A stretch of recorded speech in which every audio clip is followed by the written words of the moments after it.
Hello guys. Hello हमारी सारी बहनें और मेरी बेटियां। क्या आपसे मैं एक बात करना चाहती हूँ और मैं काफ़ी दुखी हूँ, मतलब एक्चुअली कि हम कहाँ से थे। तो हमें नारी आंदोलन मोर्चा बनाना चाहिए हर एक लेडीज़ को, ना कि ये कि हम घर में हाथों पे हाथ रखे सोए रहें। अगर हम मर्दों के खिलाफ़ एक आंदोलन चलाएंगे, एक मोर्चा निकालेंगे, तो ये सरकार झुक जाएगी सारी, क्योंकि कुछ नहीं होगा। ज़्यादा से ज़्यादा फांसी दे देंगे, लेकिन हमारी बेटियां तो वापस नहीं आएंगी जो चली गई।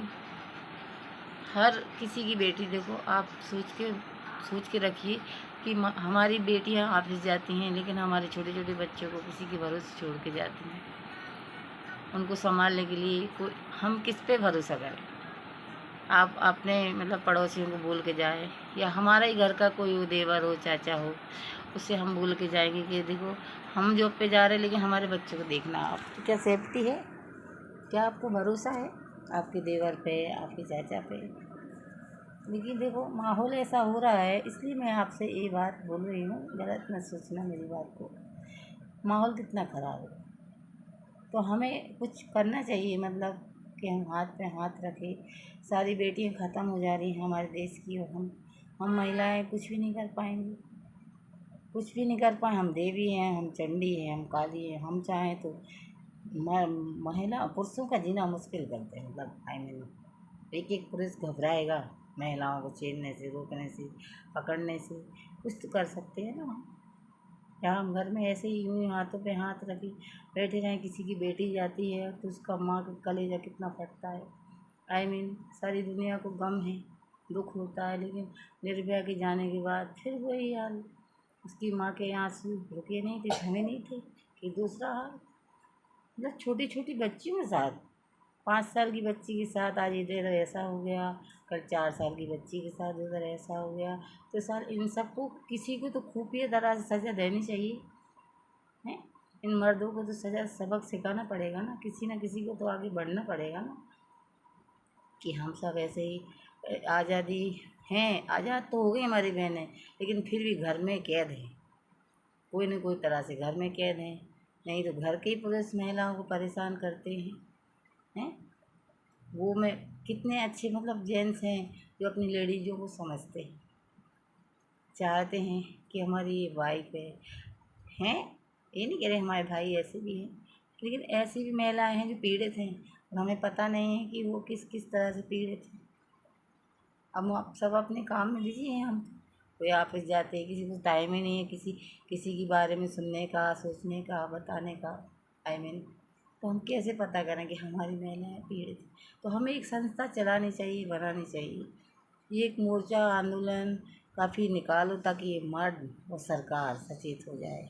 ये अपने घर में तो 25 सिक्योरिटी गार्ड लगे हैं इनके यहाँ, लेकिन ट्रैफिक पुलिस देखते हैं आप इंदौर में? आज अभी हम लोग आ रहे थे, झगड़ा हो गया, मतलब एक लड़की को बुरी तरह से पीटा। वहाँ कोई भी सिक्योरिटी मतलब से पुलिस ट्रैफिक कोई भी नहीं थी। ऐसी लापरवाही। इंदौर शहर अपना बॉम्बे है, इंदौर कितना प्यारा शहर है। इंदौर से अच्छा तो कोई शहर है ही नहीं है। सबसे सेफ है यहाँ, सबसे सुरक्षा है। लेकिन बच्चों को बाहर से लोग पढ़ाते हैं अपने, कहाँ कहाँ से, सोचते हैं कि इंदौर में अच्छी पढ़ाई है, अच्छे कॉलेज हैं, अच्छी यूनिवर्सिटी है, लेकिन क्या सेफ्टी है?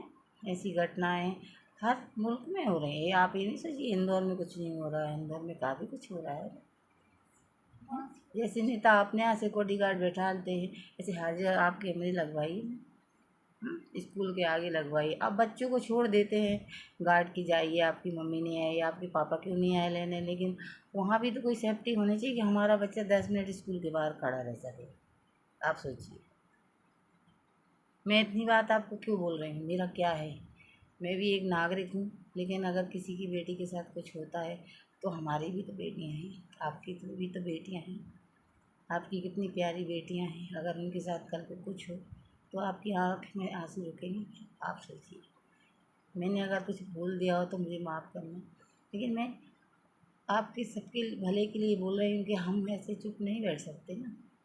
हम ऐसे चुप बैठेंगे तो हमारे देश में बेटियाँ भी कमी पूरी हो जाएगी और हमारी बेटी एक एक करके सारी मारी जाएगी। लेकिन हमारे भाइयों, मेरे नौजवानों, कुछ कीजिए। किसी की बेटी का शोषण मत कीजिए, किसी की आँखों में आंसू मत दीजिए। आपकी भी बहन है घर में। और मैं तो इस देश के सारे नेताओं को भी सचेत करती हूँ कि तुम्हारी भी माँ बहन है।